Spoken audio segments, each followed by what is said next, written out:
২৪ ঘন্টার ব্যবধানে ফের ভূমিকম্পে কাঁপল আবারও বাংলাদেশ। এবার কঠিন বিপদে বাংলাদেশ হতে পারে ভয়াবহ দুর্ঘটনা।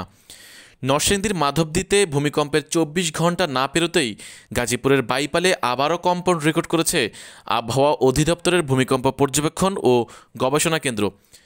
শনিবার সকাল 10:36:12 এই কম্পন রেকর্ড করা হয়। রিক্টার স্কেলে এর মাত্রা ছিল ৩.৩। ভূমিকম্প পর্যবেক্ষণ ও গবেষণা কেন্দ্রে দায়িত্বরত পেশাগত সহকারী নিজামুদ্দিন আহমেদ এই তথ্য নিশ্চিত করেছেন। তিনি বলেন, এটি একটি মাইনর ভূমিকম্প, এর উৎপত্তিস্থল বাইপাইল।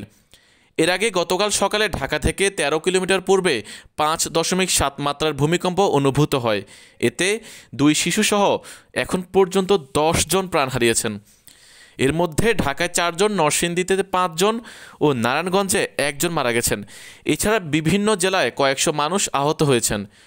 অন্যদিকে বড় ভূমিকম্পের আগাম বার্তা দিয়েছেন বাংলাদেশ আবহাওয়া অধিদপ্তরের ভূমিকম্প পর্যবেক্ষণ কেন্দ্রের ভারপ্রাপ্ত কর্মকর্তা রুবায়েত কবির। শুক্রবার দুপুরে তিনি এ বার্তা দেন। তিনি বলেন, ঢাকা এবং এর আশেপাশে বিগত কয়েক দশকে সংঘটিত হওয়া ভূমিকম্পের মধ্যে এটাই সবচেয়ে শক্তিশালী এবং সর্বোচ্চ মাত্রার ভূমিকম্প।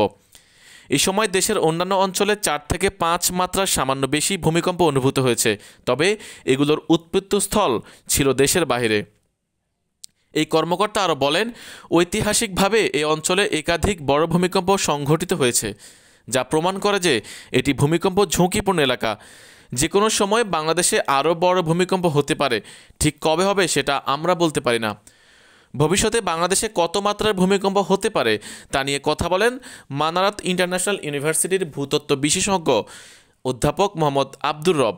তিনি বলেন, এখন আমরা যে কোনো সময় ৮ মাত্রার ভূমিকম্পের সম্মুখীন হতে পারি। ভূমিকম্পে এখন পর্যন্ত ১০ জন নিহত হওয়ার খবর পাওয়া গেছে। ঢাকায় ৩, গাজীপুর ও নারায়ণগঞ্জে ২, নরসিংদীতে ৫ জনের মৃত্যু হয়েছে। এই ঘটনায় সারা দেশে ৪৫০ বেশি মানুষ আহত হয়েছেন বলেও জানা গেছে।